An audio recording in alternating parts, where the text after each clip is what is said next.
Hello, friends. Good morning / afternoon, and welcome to another episode of me trying to save the world. I'm just kidding. I'm kidding, but today I have a very special guest joining us because it's gonna be my second time. Well, technically second time, but second time interviewing a third-party candidate today. I'm so excited to get into this. For those of you who don't know, I've been kind of trying to show you guys the fact that there are other options besides Biden and Trump for 2024 elections.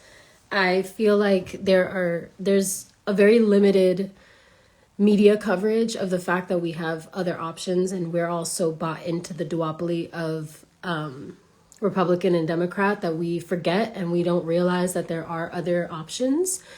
So today I'm going to be speaking with Dr. Cornel Oesteen. I am super excited to speak with him.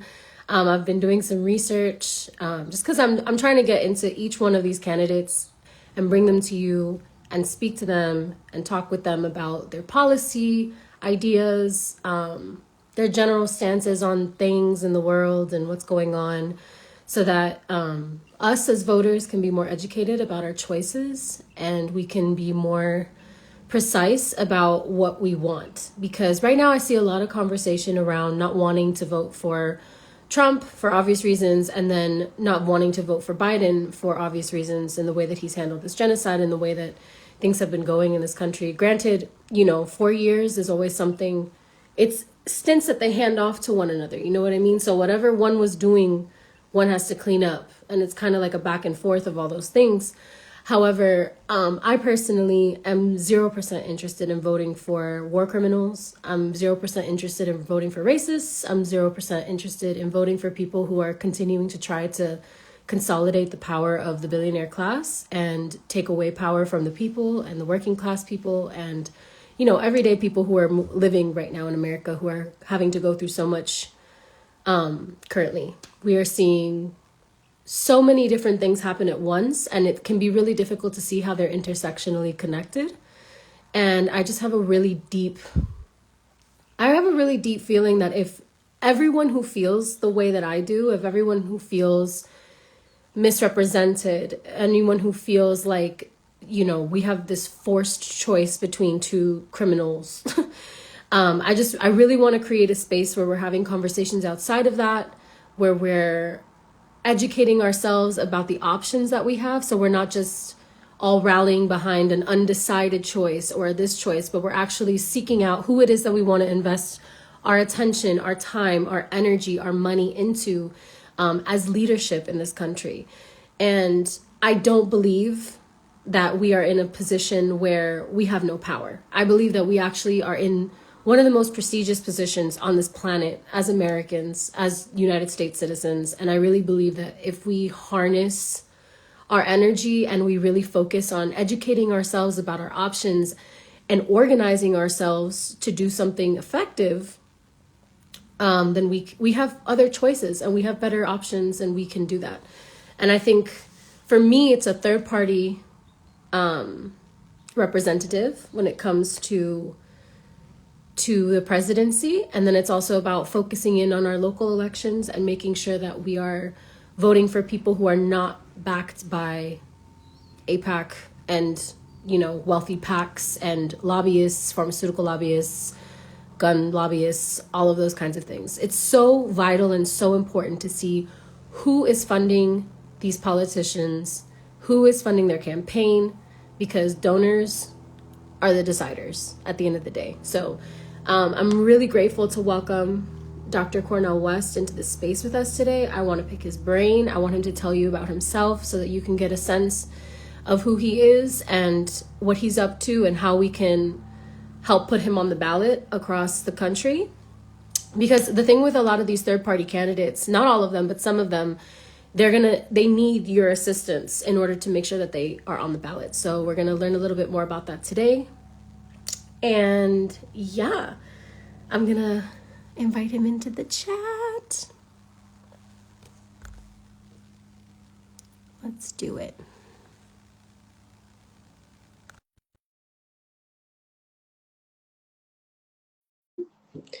So we can come in to the chat with us.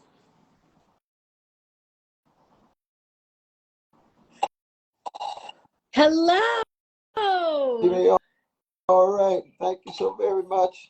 Thank you so very, very much indeed. Salute you and your loved ones. Salute you and your family and things.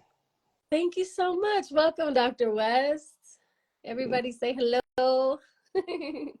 Oh, indeed, indeed. I salute your artistic achievements and salute your willingness to speak out on a variety of issues. It's so very important when you have this kind of magnificent platform to try to tell the truth across the board. You know what I mean?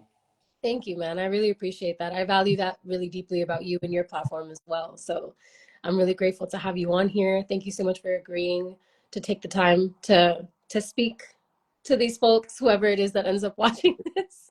I'm trying to do what I can through all the censorship and stuff, but I feel like it's really important for young Americans to really understand what they have as options. You know what I mean? I feel like a lot of the time the media tends to fearmonger and drive the conversation away from, exploring our options and expanding our ability to understand one another and create and like even imagine what the world could look like. I feel like it even limits our imagination. We can't even sit and wonder what could happen if we try something different or a different route of leadership. So I thank you so much for coming here today and for wanting to talk to the folks about your mission and what you are here to do. So first and foremost, I wanted to just say that Dr. West is a professor. Okay. He's a former university professor at Harvard University, and he's a professor emeritus at emeritus. Am I saying that right? Emeritus. Here we are. I didn't go to Princeton, so at Princeton University, and he graduated magna cum laude from Harvard in 3 years and obtained his MA and PhD in philosophy at Princeton. So he's a very intelligent man, and we are so grateful to have him running. I love an intellectual running for presidency. That sounds really good to me. So yeah, I would love for you to tell the people about yourself. Where are you from? What got you into this position that you're in right now? And what made you want to run for president? No, indeed, indeed. Well, I mean, first, I do want to acknowledge the ways in which the rich legacies of the Nina Simones and the Gil Scott Herons and the Curtis Mayfields are part of what it means to be an artist. And so when someone like yourself speaks up, you're talking about a tradition of people who are willing to talk about the truth and to try to be consistent across the board, right? They could be in Southside Chicago, they could be in Cuba, they could be our precious Palestinians in Gaza, they could be our precious Iranian sisters dealing with repression, it could be dealing in Korea, it can be in Brazil, now of course, it could be in Sudan, of course, it can be in the Congo. We try to be morally consistent as artists who are speaking the truth, and that's what I'm deeply inspired by. You see, I'm a John Coltrane kind of brother in terms of a love supreme. A love supreme cuts across national boundaries, and that's what my campaign essentially is. It's a campaign that's fundamentally committed to truth, my dear sister.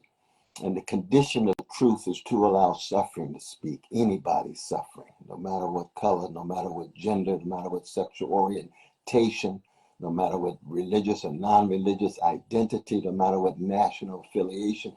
It's a profoundly human thing. Now, there's domination or oppression we must resist. No matter what those structures are, we got to keep track of the humanity of people. But most importantly, we never allow the oppression to have the last word. Sometimes all you can do is sing a song. Sometimes all you can do is crack a smile or crack a joke. Other times you hit the street, go to jail, you demonstrate. Other times you sustain organizational capacity, bring power and pressure to bear on status quo. But it's fundamentally about the truth tied to justice, and justice is what love looks like in public. So it's very much a love affair. It's compassion.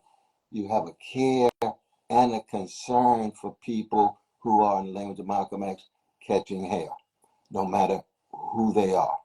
Hmm.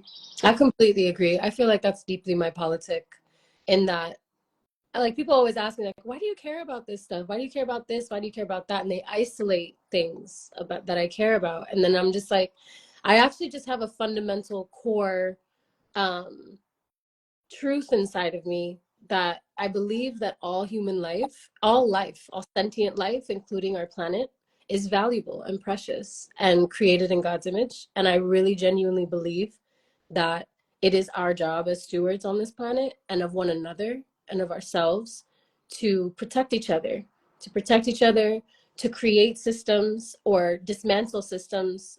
For me, it's more about creation than it is dismantling at this point, because I really don't, I don't know. I'm kind of a little bit of a nihilist at this point.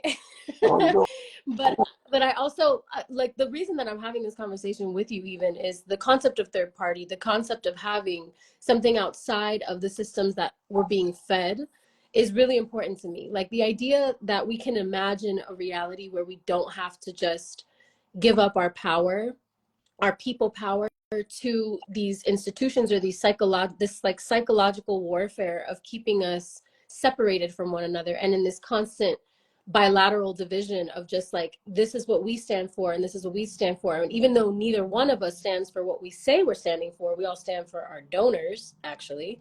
Like, that back and forth, I feel like just keeps people in such a place of disempowerment, because they're not educated about their choices. They're not aware of the fact that we can choose something different and that we can really start to imagine the world that we would prefer to live in. And I think that that's, like you mentioned, Nina Simone, and like all of the organizers of that time, the Angela Davises of the world, and like all of these people who were envisioning and imagining as they were actively fighting things, you know what I mean?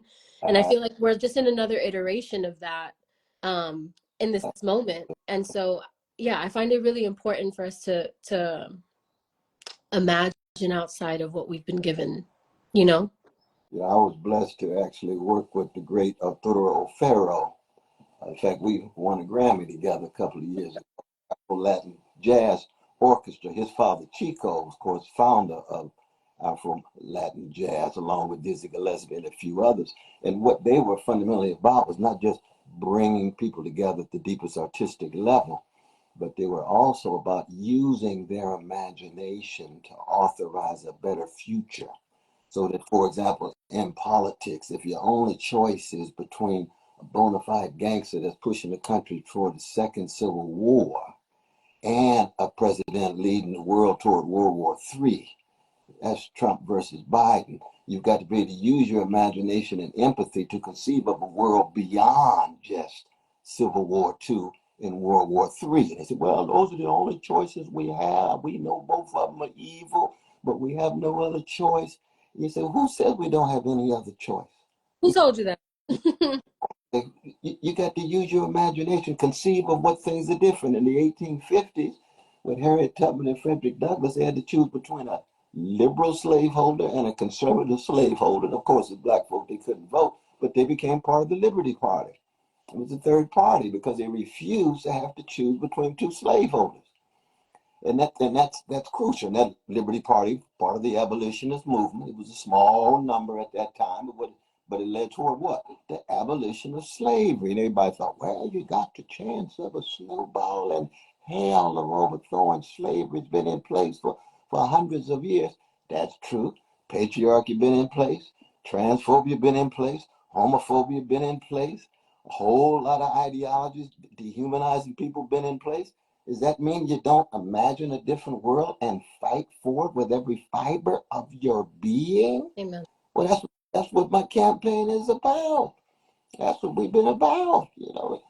Lord have mercy, and it's something that we're quite unapologetic about. You see, we believe that if we quit dreaming and if we quit authorizing grander futures, then all we have is nihilism. All we have is fatalism. All Yeah. we have is cynicism. And that's nobody can live a life based on nihilism, fatalism, and cynicism. You can't sing a song based on that. I agree. I feel like it's having a huge effect on the mental health of the youth of this country, to be honest. Like when we talk about this is my issue with a lot of the things that we talk about as a collective here in the United States, is that we very rarely draw parallels and connections between why things are happening. You know what I mean? Like we're not drawing a parallel between a dirty environment, water, food that's poisoned, all of these things, and the health crisis that we're all in on a regular basis. You know, like the fertility rates and what's going on with women's wombs. There's not a single girl that I know my age who doesn't have something going on with her womb.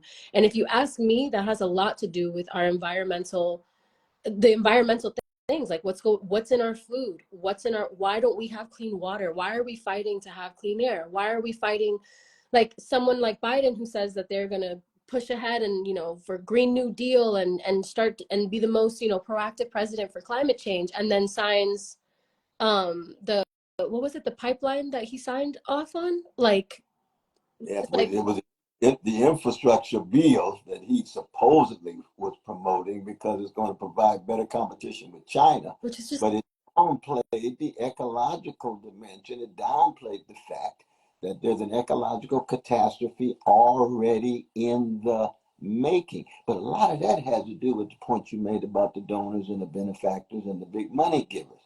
And yeah, that with organized greed. You see, when you get organized greed on steroids, which is basically what we have in the predatory capitalist system that we live in, is all absolutely. about short-term profit. Short-term profit. Fossil fuel company, short-term profit. Wall Street, Companies.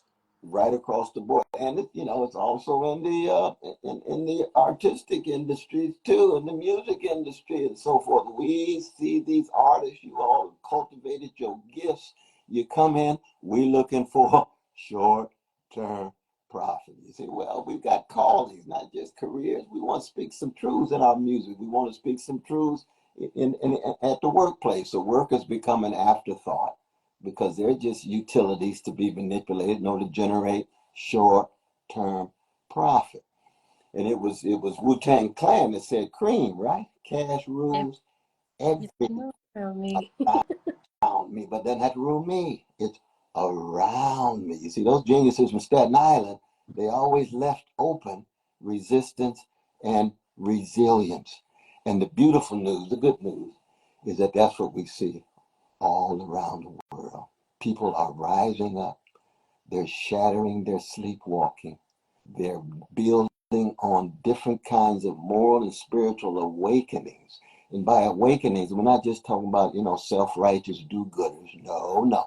By awakenings, we're talking about people who are seeing things they hadn't seen before, feeling deeper they hadn't felt before, straighten their backs up with courage and decide to fight. And Yeah. that means being fortified. You see, a lot of young brothers and sisters come up to me and say, Brother West, I want to stay woke. I say, well, you don't want to suffer from insomnia now. You don't want to be woke all day and all night. You want to be fortified. So what you see and feel enables you to act more courageously and compassionately with others in movements, in motion, in momentum, in light of the best of your history. We can learn something from our mamas and daddies and great and grandmamas and granddaddies and so forth and teachers, but it's got to be critically filtered.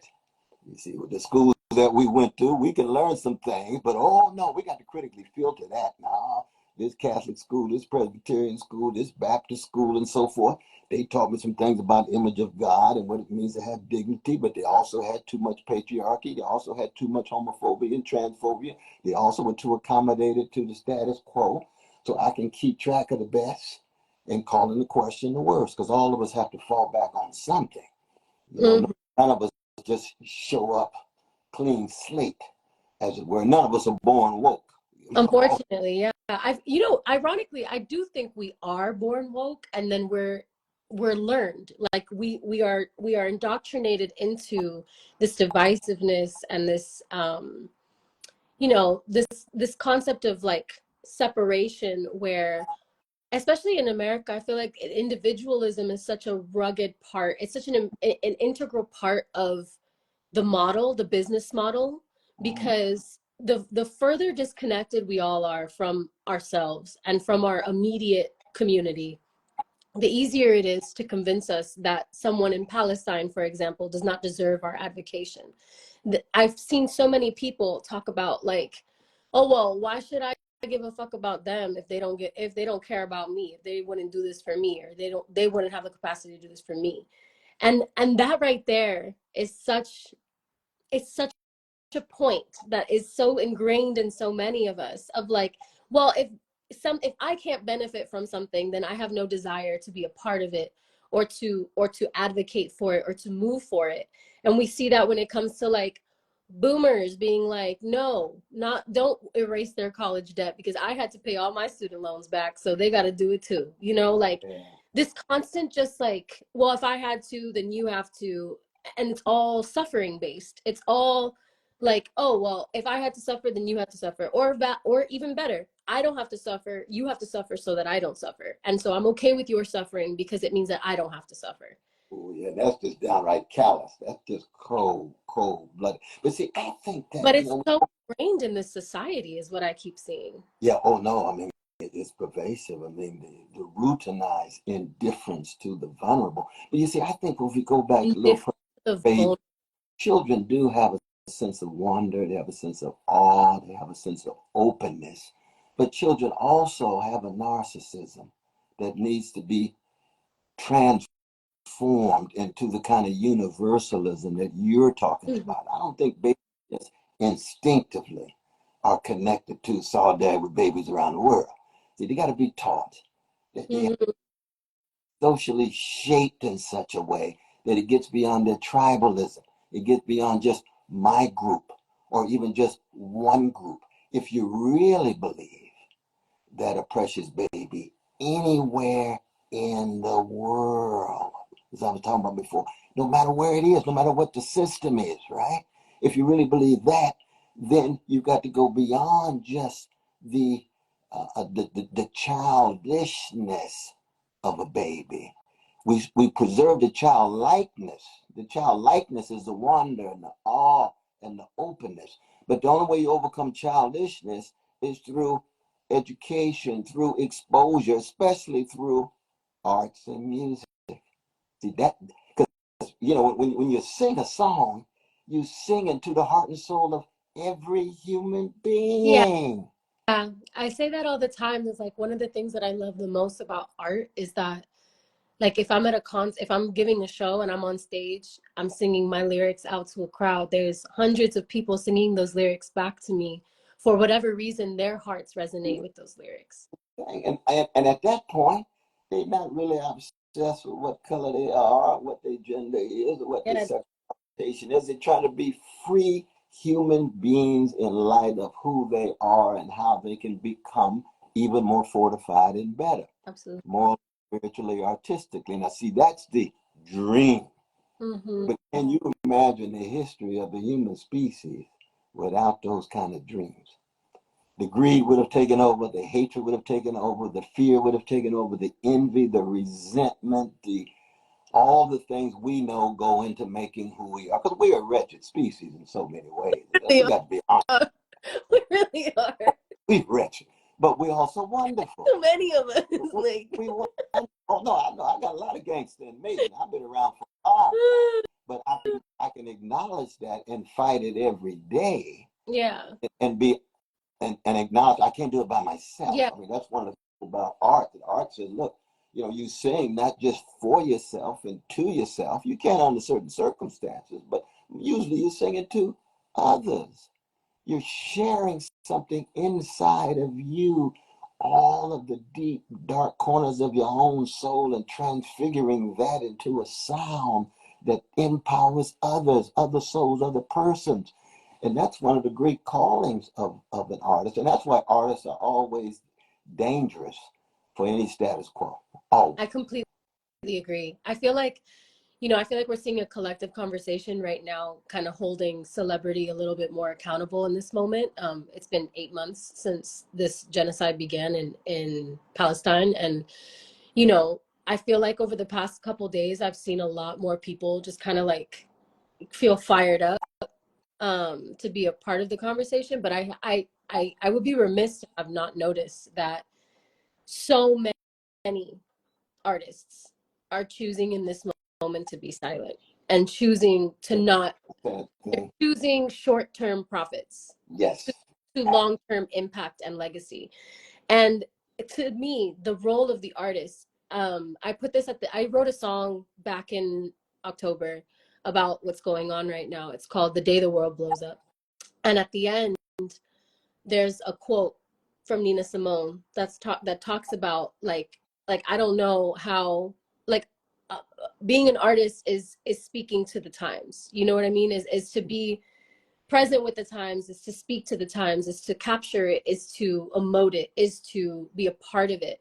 Because like you said, no one can reach the spirits of a populace more than an artist. And that's why our role is so vital. And to me, I look to, you know, the revolutionary artists of the 60s, and I'm like, that's the kind of artist that I want to be, you know, like that I want to be in this world and impact it in such a way where, like right now, I'm using my platform for us to have this conversation because I think it's so important to drive people to expand their imaginations. If nothing else comes from it, to me, these conversations are so important for people to know there's choices, for people to explore their own power, you know, outside of what they're told to be and outside of the boxes that we're put into as a society to uphold these these systems. Because the second that we step out of our boxes that they've placed us in, we start to dismantle things and we start to build new things and we start to envision new realities and bring them to fruition. Because, you know, there's this seeming intangibility or this inability to connect the imagination with the tangible, because we're all so used to this destructive world, this extractive world, these power dynamics of push and pull and dominion and submissiveness. And it's like, they're not necessary for life to thrive. They are implemented so that a certain percentage of people, a certain group of people, can have this advantageous experience of life while subjugating everyone else below them to wretchedness, like you were talking about. You know what I mean? Like, Yeah. there is no need for suffering on this planet. I think there's a huge divide between, like, there's necessary violence. To me, there's a necessary violence is of, like, you know, we got to stay fed, we got to give birth, you know, in order to come and leave the world is pretty violent. But all of the in-between violence that we do is a choice. It's a conscious choice to subjugate a certain people, to subjugate a certain person, a certain gender, a certain whatever, so that there's this concept of superiority in play that allows for these systems to maintain themselves. Because without that concept of someone feeling inherently superior to another, these systems don't thrive. These systems don't even function, you know, because we're interconnected. As a species on this planet, we are interconnected even with the environment around us. Like I said, I believe that because our environment is not being taken care of, like we're not actually taking care to make sure the water is clean nationwide, to make sure that, you know, that our fields are properly mineralized and nourished so that our food has actual minerals and vitamins in it. You know what I'm saying? Like, these kinds of things, they directly reflect in us as a society when we're sick in the mind, sick in the body, and are unable to, like, transcend it. You know what I mean? Absolutely. No, absolutely. Very much so. Again, you know, for me, it really comes down to the ways in which greed tries to rationalize itself. Greedy bosses, greedy Mm, supremacists, greedy male supremacists, greedy homophobes and transphobes and so forth. That greed rationalizes itself by trying to argue that people are less than so that they can go on about their way with their greed. So the hatred and the greed are both organized and intertwined. Now, unfortunately, it's primarily taken the form of the last 400 years of capitalist mode of production, but even before, it was feudalism. Before, there was some other systems that were still trying to rationalize human greed, mm, crushing other people's humanity, crushing other people's possible liberty and freedom. And all of these systems of oppression and systems of domination have developed over time, always resisted. But usually the vanguard are the artists, because the artists are those who usually have enough courage. They straighten their backs up and say, you know, I don't like the state of affairs. I have a freedom dream, in the language of Robert, my dear brother Kelly. I have a freedom dream that takes us beyond the present. Now, what happens? Usually, the response: dissent generates suppression. Suppression, like you talked about Nina Simone. She's off to Africa, because the pressure was so intense. Or we could talk Not about Badu, or we could talk about us. KRS One or Chuck D, the Public Enemy. They got a bullseye right there in their projection, because they know, in telling the truth, folk gonna come at them. They know about COINTELPRO and so forth. And we know repressive regimes all around the world: Latin America, Caribbean, Africa, Europe, the United States, Antarctica, wherever you go, those truth tellers will be targeted. I mean, Yeah. look at the hip hop artists that just got, they had the they had a death sentence for the brother in Iran. Well, he's not all alone. He's not all alone. There's a whole host of artists all around the world. You got artists in Israel right now in solidarity with precious Palestinian brothers and sisters getting crushed by the Israeli thing. Sudan the same way, Congo the same way, USA. I mean, I'm glad Brother McElmore stepped on out, didn't he? Mm-hmm. Brother McElmore stepped on out. I said, "Oh, Lord, I see. I Yeah. see." Sister Lauren been stepping out. You got both the Sudanese and the Palestinian thing. So same was true with Madeline Perot, who was just there with our rally in Harlem. Pieces of a Dream. We've had some wonderful artists. So I always want to ask J. Cole. I can go on and on. Rhapsody. There's a whole wave of artists who have been, politically involved in different ways. Jasiri and X and Pittsburgh and what have you. Yeah. But most of the artists, artistically creative, but politically cowardly. They Cowardly. Yes. scared. I They don't scared. even know. Yeah, I feel like the more that I sit in it, because these are my peers in a lot of ways. These are people I know, that I've interacted with, and a lot of folks are even. It's beyond scared. They are greedy. They are they are greedy, and I think that a lot of artists, because of the gatekeeping that we were talking about, and the short-term profiting of these industries, I feel like a lot of artists that we see are not artists at their core. So Mm, people with callings who understand their role in society, there are people who have an agenda to become extremely wealthy and famous off of art, off of the business of art. And those are the ones who are the most invested in, the most visibilized, the most platformed, the most celebrated in a lot of ways in our culture, because they don't gravitate into those topics. They don't gravitate into polarizing positions. They don't gravitate towards the things that would give meaning or essence to what they're doing. They prefer to be part of the mind. A lot of art these days, I feel like a lot of art these days is purposed towards distraction, and entertainment, versus like thought-provoking or heart-centered resonance. You know what I'm saying? And that's not to say that that's everywhere. I'm saying the most visible of us, the most platformed, the most invested in of us. I believe a lot of people notice that when they don't speak too heavily about politics, they get more positioning. When they don't do this too much, they get to be more visible and make more money off of whatever it is they're trying to do. And a lot of people's goal is fame these days. Fame and wealth. Like, I feel like in this country, made it so that being famous or being extremely wealthy, or that happening in tandem, is like what so many people are aspiring to, with no intention. Because it's one thing if you want to be wealthy because you invented something that helps people, or like you want to be, you know what I mean, or you get famous, like it just happens to happen to you because you created something that was really beautiful and a lot of people resonated with. It used to be kind of the exchange of it, but now I really feel like there's an agenda, like everywhere else, to diminish the mind, to diminish the heart-centered practice of art, to diminish the intention-focused vision that art offers us, of a new reality, of a better reality, of a space where we all take care of one another, mm-hmm. because we're all human on the end of the day. Absolutely. I know it's a very difficult concept for a lot of people to grasp, but Well, like, think that you're hitting on this spiritual decay and moral decadence of a market-driven society obsessed with spectacle and image and money and position and status.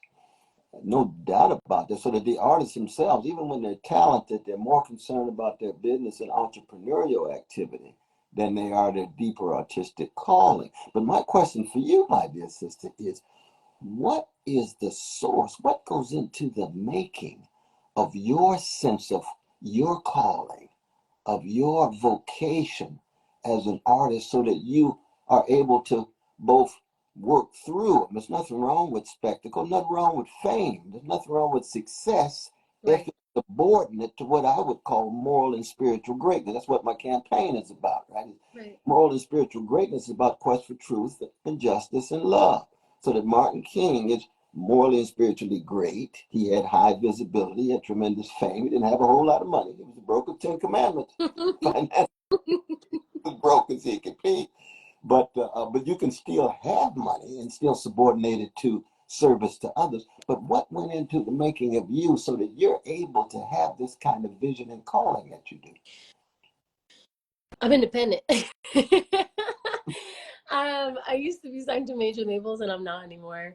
But I've always been pretty vocal. I think that I have like that fearlessness that you're talking about, where like I know God's got me.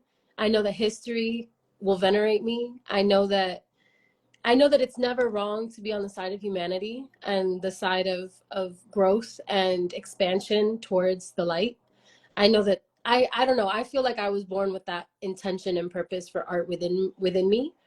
And I've tried my best to just protect it and to stick to it and be consistent with my moral code. Like I made a promise to myself before I became famous or whatever. I was on a show called X Factor, so I kind of had like a moment in time where I like prep myself for like if it goes this way versus if it goes that way.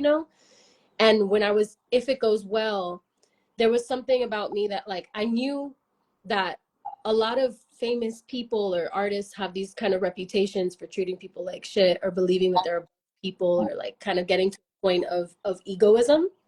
And so I kind of like held a prayer and I said a prayer to God. I was like, if this happens for me, like I want you to protect my spirit. I want you to protect who I am as a person. I don't want to ever get into a place where I forget where I come from or what built me or the people who raised me. You know what I mean? Like I don't want to ever forget that essence or believe myself above anyone just because I can sing and dance. That's not, I feel like that's just like a me thing though. And I feel like a lot of people do have that within themselves, but it really is a self-regulation of moral compass. You know what I mean? Like at the end of the day, your spiritual connection is yours. It's a very personal relationship. It's a very like some people are like, I feel a moral obligation because of my spiritual practice. Does that make sense? It's like I feel A lot of like sense. life is valuable to me because I believe that it was created with intention, and I believe that we all have that spark that created us within us. And so when I see another human being, I see myself reflected, and I feel like there's a lot of us feel that way, and then there's a lot of us who don't feel that way or who've been programmed to not feel that way. They might feel that way instinctually, but then they override it because we've been taught to value greed. We've been taught to value this ability to be indifferent to the suffering of the world. If you're able to transcend the suffering and ignore it, then you somehow are more successful in moving through life, because to pay attention is to be in a constant state of sadness. It's to be in a constant state of frustration of just like, why are we doing all this stuff to each other? This makes no sense. Exactly. I think one of the consequences, though, of being obsessed with narrow success and wealth is that you live a life of maybe tremendous pleasure, but hardly any joy. So much of culture these days is a joy Mm, quest for insatiable pleasures. So you can get any kind of titillation and stimulation and pleasure you want, but your joy is still lacking inside of your soul and your heart because Deep, deep joy is tied to not just love, but it's tied to a glow and a warmth that you have inside of you that the world didn't give you and the world can't take away. And when you Mm. have that kind of determination, which is tied to the dignity that you took, that's human dignity. Every human being has a dignity and sanctity. That's just my own Christian sensibility. And I believe that. I'm willing to live and die on that, you see. I agree. And it means that you are a recipient of a love and a joy if you so choose. But if you opt solely for pleasure and narrow success, you're going to end up living in your big mansion and not having cultivated the capacity for joy and love, which means you still end up empty and vacuous, and it's sounding brass and tinkling cymbal in the end. And nobody wants a life just a shadow of a dream and sounding brass and tinkling cymbal. No, you want a life just like your relation to your mom and your daddy and grandma and granddaddy and friends and others of genuine joy. Yes, I completely agree. Yeah, people are definitely that short-term distraction, short-term pleasure, short-term money, like all of that stuff, I think is what's kind of been driving the past decades, really Oh no, since the inception of this it, country, to it, be honest. well, I think it goes all the way back. In some ways, just that capitalism gave it a particular kind of spin. But If you go back 400 years, 700 years, 900 years, what do you see? People living in mansions, kings and queens and monarchs, living like they could break dance every day to the bank. And you got the masses of people living lives of social misery. And you say, wait, what's going on here? yeah, it's unnecessary. It's really Absolutely. unnecessary. Absolutely. You got to fight, you got to organize and make sure poor and working people are, in fact, respected. That's why with this campaign, I'm calling for the abolition of poverty, the abolition of homelessness. We don't have to have folk with no house. House ought to be a human right, just like healthcare ought to be a human right. We got to get some significant regulation of the greed of these fossil fuel companies to deal with this ecological crisis. We got to make sure that people gain access to a job with a living wage. We got to make sure police are accountable across the board. Oh, We got to make sure militarism around the world. America gave 800 military units around the world in special operations in 130 countries. That's an empire. We don't need to be an empire. We need to be a nation among nations.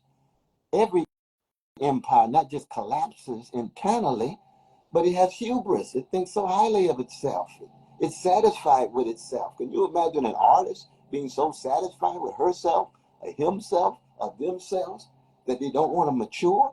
So what happens to America? You grow powerful, you grow wealthy, you never grow up. never grow up or grow in joy. It's like this And grow. constant, I feel That's like right. this constant erosion of potential. Like every time we start moving towards, okay, let's get to a more free for everyone, a more, like, because we talk about how this country is built on freedom or whatever, but it's built on the backs of indigenous people and slavery. And so Absolutely. these principles that we always allude to wanting to conserve in these, in the Declaration of Independence in our Constitution, they when they were written were not applicable to every single person as we are and exist in the United States today, because we are a amalgamation of refugees and immigrants who are also, a lot of us who are here are fleeing wars that were started by empire, Uh, are fleeing wars that are probably in the list of 800 bases, you know what I'm saying? Countries that, like, my own family's from Cuba, you know what I'm saying? So like absolutely. there's all kinds of reasons why we 1890, landed in this. America introduces to Cuba white supremacist segregation. They didn't even have it before. Now, of course, they were under the Spanish, so it's not like that imperialism was so wonderful.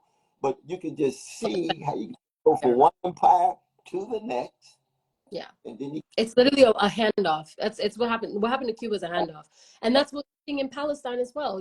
Like it went from the Ottoman ownership to then the British ownership to then, oh, we own this land, so now we're going to give it to you, and it's now your ownership. And it goes back to imperialism being at the core of so many humanitarian crises across the globe, and the United States being a core player of them.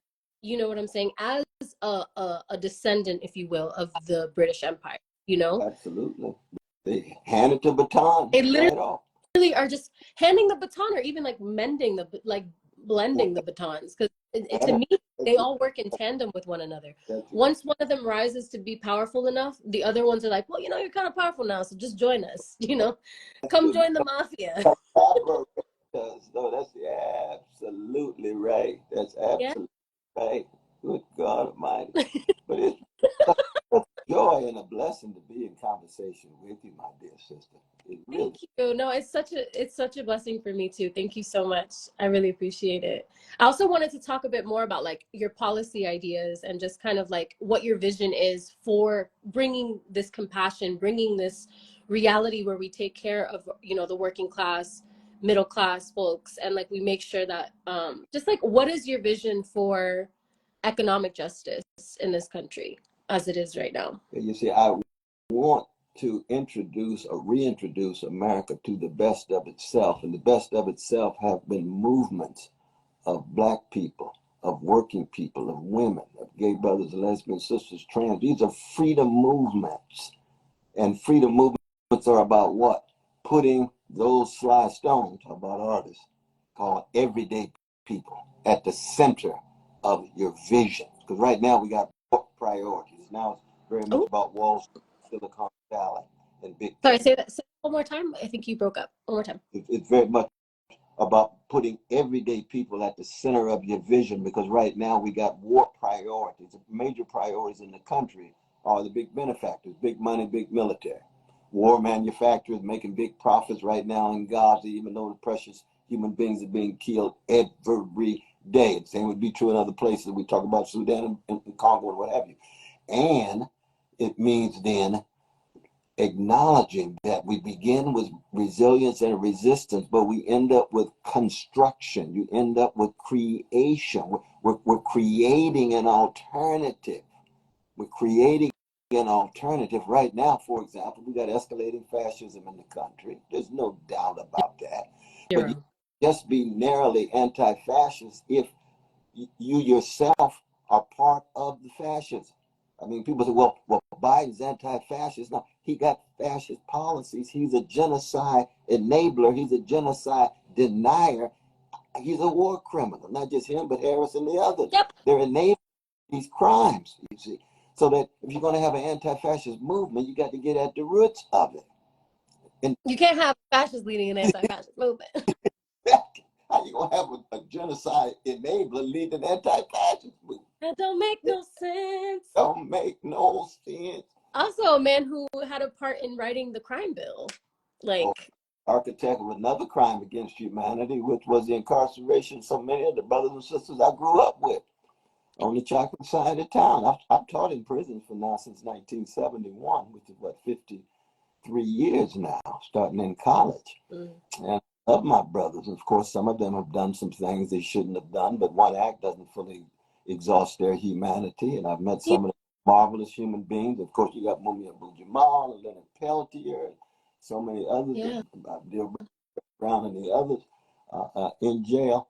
And I'm thoroughly convinced that when you militarize abroad, you end up with the militarization at home. I go to schools all the time. I see more police than I see nurses and counselors in elementary schools.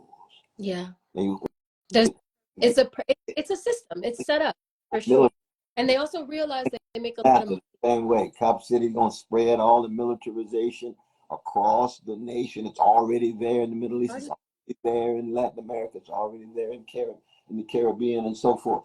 So it's how do you demilitarize and how do you decommodify? How do you push back the obsession with just market, short-term gain? And how do you push back the military? And usually privatizing and militarizing go hand in hand.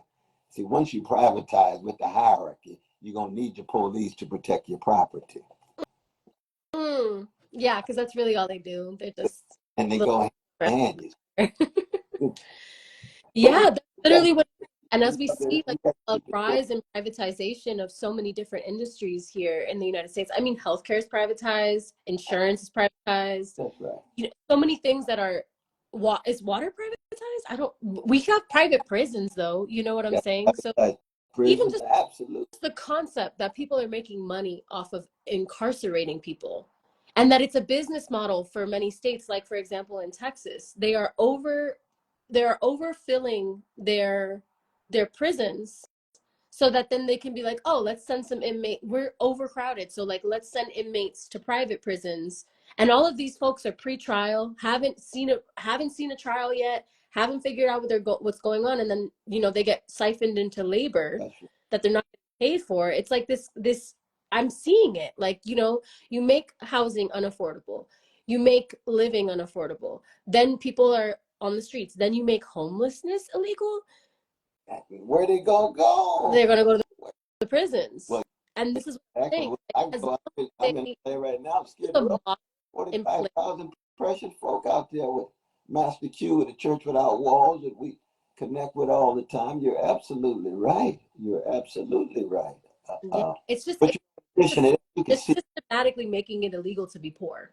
You know what I mean? But you know, So that they can essentially enslave a whole nother class of people so that they can have a cheap labor force, because people are waking up to the fact that the only reason that inflation exists, the only reason that minimum wages exist is for profit, is for the people who already have the resources, an exuberant amount of resources, to continue to exploit those resources, own them, and parcel off little tiny stipends to like certain people and none to everybody else. 3 individuals have wealth equivalent to 50% of American citizens. 160 million have wealth equivalent to 3 people. Top 1% own 90% of the wealth. That's worse than the Middle Ages in Europe in that sense. But I also think about that in relation to universities. I think about the repression, of course, because I've been blessed to be there with the students in the encampments in New York at Columbia and Yeah, Harvard and Pittsburgh. I saw that. Absolutely. And you see, then the university is the dominant response of most universities was repression, in part, back to your point, donors and benefactors, privatized money, organized greed at the top, Organized. dictating, President, you ought to do this. If you don't, we're going to push you out. University, you better do this. If not, we're going to withhold our money. And so the students themselves, who are supposed to be at the very center of education, Mm. become afterthoughts because the university has been so privatized and therefore militarized when students resist. Right? And you say, I thought we were here to get an education. It's, oh, I see. This is just a commodity that we bought, and we have no center stage presence. We're simply customers coming through supporting a business enterprise called a university. Literally. How That, sad. it's been such a revelation. How sad. You just ripped the cover off. You know, Malcolm X used to say chickens come home to roost. You're going to reap what you sow. The blowback is going to be real. You rip the veil off. And what was it, Brother Cat Williams, the great comic artist? He said this is going to be the year that things get exposed. And is. And he's been absolutely right about that. But the important thing for us always, keep the love and justice, not the hatred and revenge at the center of it. I That's agree. that's the key. That's the key. I agree. It's hard when you're up against a death cult. Yes, I agree. It's so it's kind of the conclusion I've come to, because if you can argue and debate about why children deserve to be obliterated off of this planet for political reasons or for land ownership, like I feel like there's like a serious soul loss going on right now as a collective, especially in the United States, because so many people are so drugged out and disconnected and uneducated by design. To be fair, it is by design. Right. A, a lot of people, I genuinely believe, want to do something, but they're so scared and they're so confused and educated about what their choices are, what their options are, and how to transcend the point that they're at, that they end up just not doing anything. But that's why I value people like you who are, you made a choice. You're looking at what's going on, you're seeing the political landscape right now, and you're like, you know what? I'm going to try. I'm going to try to be a voice for justice. I'm going to try to talk to people about what their options are outside of extractiveness and a continued allegiance to billionaire greed, you know? That's right. And that's what we're seeing right now on both sides of the aisle. It doesn't matter if it's a Republican or a Democrat in that seat. They just flip-flop power so that they can consolidate their agenda is what they've been doing for decades now. And what we're seeing right now is an amalgamation of that agenda that's been at work for years. All those years. It's been at work for years. And so we're in a space of reactivity instead of proactivity about how do we deconstruct what is and move towards something new in this country, and not with all the fear mongering, because I feel like with, you know, communism and socialism have received such crazy reputations, if you will, because of the ways that capitalism and empire thwarts it ever being able to thrive, you know, or the concept ever being able to thrive, you know, because we've never really seen it in actual action. We've only seen dictators say that they're doing something and not actually doing that thing, but just doing dictatorships and empires because that's what we're used to. Exactly right. Exactly.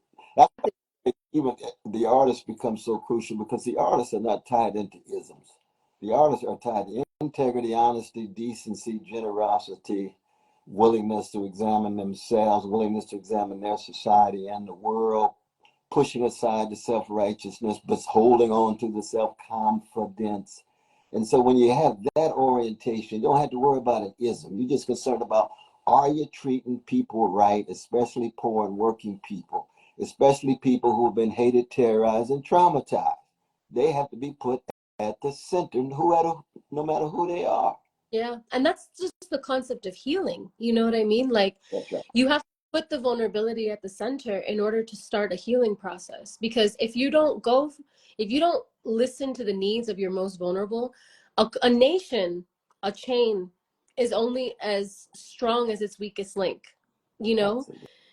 if we have a nation that is full of children who are uneducated and unable to get meals, you know, parents who don't have access to parenting classes or time off to spend with their children, schools that are more and more every year looking like prisons and divested from and infested with police, you know, militarized police, not even just, you know, somebody who's going to help keep things safe, but someone whose active role is to protect property and protect business interest. You know what I'm saying? Like, around, that's not conducive to creating a populace that is going to be strong and able to exemplify like these standards of humanity that we tout ourselves as proponents of.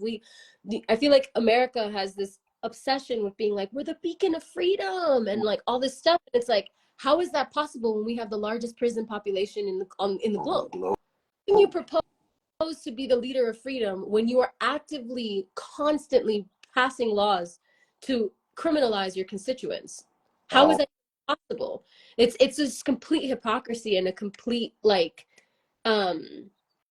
cognitive dissonance, you know? There's just no, it's all words. And I think that more than ever this year and last year, I think really for me, it's been a process since Trump came into presidency. But that for me was in 2016. That was my first election that I was ever voting. I was very young. I was a teenager at the time, you know? And I didn't get to go to college, so I wasn't educated to that point, you know, academically, but I kept up with everything just because I love to learn. I love to read. I love to know. You may have never gone to college, but a college went through you. Amen. Okay. Through you. Yeah, but we have like a very I love really got a I love critical and I love mind that makes all the difference in the world. How do we remain love warriors, freedom fighters, wounded healers, joy spreaders, and still have a smile on our face with a sense of our own unique style? Yeah. You see, that's for me what it's all about. That's what this campaign is all about. And I know, you know, that you've just been so kind. I know it's just the fact you've given me this kind of thing, but I hope people who are listening who are interested in the campaign, is it all right just to put out the CornelWest2024.com? Absolutely. Yeah, no, I'm gonna share this on, sorry, I didn't mean to interrupt you. Go ahead. No, you go right ahead. You go right ahead. Oh, so I'm gonna post this onto my story as well, and I'm gonna post a link on Twitter as well. Oh. Also them to